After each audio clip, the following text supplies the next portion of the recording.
friends, we are here with Tom, and Tom is going to go ahead and tell us exactly what he does here at his home. Thank you, Tom? John. Basically, what I do here is I rescue birds of prey, hawks, eagles, owls, falcons, vultures, and the focus is to get the birds in, and with the help of a good veterinarian, which I have, and Dr. Schmidt, if I can give him a plug, Yeah. in South Deerfield Veterinary Clinic, and Karen Boardman, super people. They help me quite a bit. And I do this all on my own, out of my own pocket. And they are so helpful. And basically, it doesn't cost me a penny when I bring a bird in. But I'll get a call like this peregrine falcon. I'll get a call. There's a bird in my yard, or state police, or local police, fish and wildlife will call.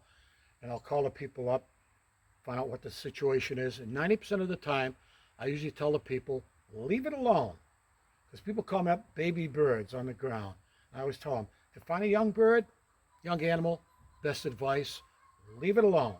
And if I can determine in that phone call that the bird is in need of help, I'll go down, pick the bird up, get it to Dr. Schmidt, evaluate the situation, take the bird back here, and try to rehabilitate it and get it back to the wild. So basically that's what I do here. At present, I've got about 45 birds here. I've had as much as 75 at one time. And this year I rescued over 100, 108 to be exact, birds of prey this year. And as I said, I do it all on my own, not because I have to, because I just love giving back to the environment. Now, the video that we played last week, we walked around and you showed us all the different birds that you have. And so your success rate is relatively high for the most part, being able to give the animals a good home.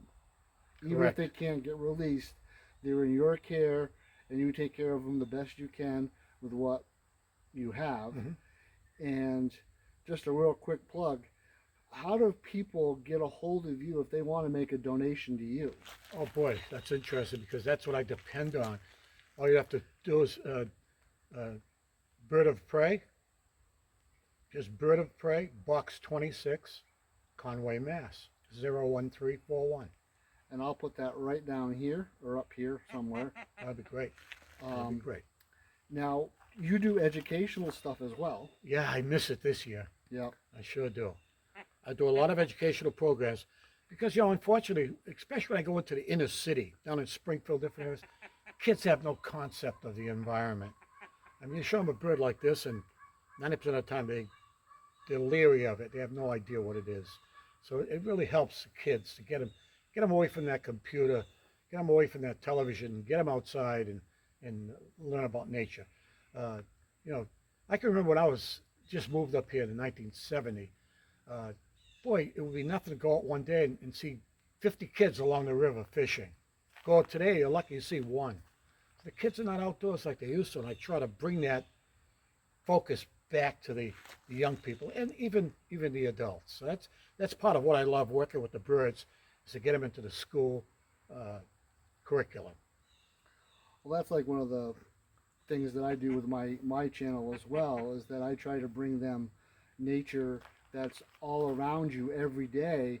And a lot of times people just drive by it. Oh, that looks nice. But if you actually get out of the car Absolutely. and take a look at it, and then, you know, not to plug the computers, but, you know, you can go online and look to see what's out there. And a lot of the places I go, I search for it. And I find these great places to go. And that's what I do, is to bring my channel, this is what I do, and to bring people out. You know, people say, geez, how many waterfalls do you have in your area? I got a lot. Yeah, that's right.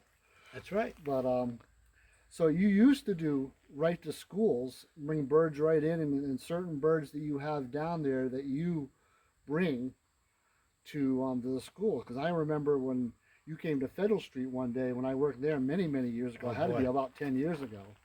Yeah. Yeah. And with us today is Greg, and Greg Isles, the guy I fish with, he's here helping me film today, and last week, and the week before, and he was a teacher for over About 20 years. about 20 years. Yep. And you brought birds to his school where he was Oh, yeah. working, and the two of you actually used to teach hunter safety. Yep. Yep. And Exactly. and you were I was a game warden. a game You know, warden. today they're called environmental police. Back in the old days, they're called game warden. Then we changed to conservation officer, then to environmental police. Wow. Tom, this is just unbelievable what you do. Thank you. It's a great facility. I loved it. This is definitely 2020 has not been a very good year.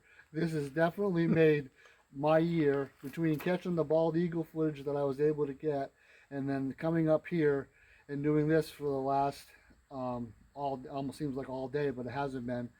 This has been unbelievable. Seeing the birds, and it's, you see like your chickens, and you see your domesticated parrots and all that other Sure. stuff. When you actually get up close to a bird of prey, it's a totally different experience, because you just look at them and you know exactly what these birds are. Absolutely. You know what's interesting? People always ask me, they'll ask me questions like, do the birds know you? Or do they react to you? Absolutely. You talk about dogs and cats, not to that level, but the birds, they react. I can tell the personality of each of the birds that I handle. Now, I've got about 8 or 9 birds that I use for educational programs like this peregrine. And I handle them all the time. If this bird was going to be released back to the wild, he wouldn't be sitting here on my fist. He'd be totally isolated in his enclosure. But they have a personality. And I've been doing it since, gosh, a long time. And I'm still fascinated by the birds themselves. Each one has his own personality. So doing this, it's taking the birds in, how many years has it been? Well, I've been here at this spot since 1969. I was doing it before then. Not on this scale, but I've been doing it a long time. Now this particular year, you've taken in birds you've never seen before. Never. Interesting point you just brought up. If I got my notes out, and I compared 1970, 71, 72, and I compared 20, 19, 20, and into 21, you'll find that the difference in the injuries is dramatic. For instance, 2019, West Nile virus, 2020 West Nile, a lot of West Nile virus, a lot of different species of birds I've never seen before drifting in the last 5 or 6 years. You go back to 69, 70, and I'll guarantee maybe 40 or 50% of the birds I rescued were gunshot victims. Not because hunters are the ones that did this intentionally. It was because the state told them to. We did not protect birds of prey here in Massachusetts until 1969. So they told hunters, in fact, even when you got your game law, it says right on there, your hunting and fishing law, if you see a predator, a Cooper's hawk or a goshawk, destroy it. Great Ondal, destroy it, because they kill game birds. And today I'm thinking is way beyond that now. So I'm not seeing any gun. Very rarely do I see a bird that's shot by, I don't call him a hunter, I call him an idiot with a firearm, because hunters don't do that. In fact, 90% of my funding, other than the general public, is from fishing game clubs, which support my work. So that's a real big difference what I've seen in the last 40 years or so. Yeah. Well, it is awesome. And one more thing, I'll ask you one more question. With all that you do with doing this, what gives you more satisfaction than actually releasing the bird and watching it go off? And it just unbelievable. And I saw that a couple weeks ago.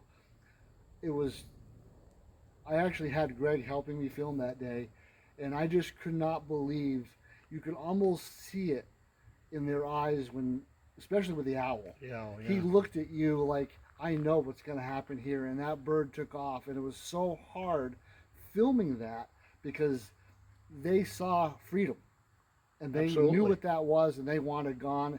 And I tell you, they came out of those boxes like a Yeah, shotgun. fishing the red tails. Oh.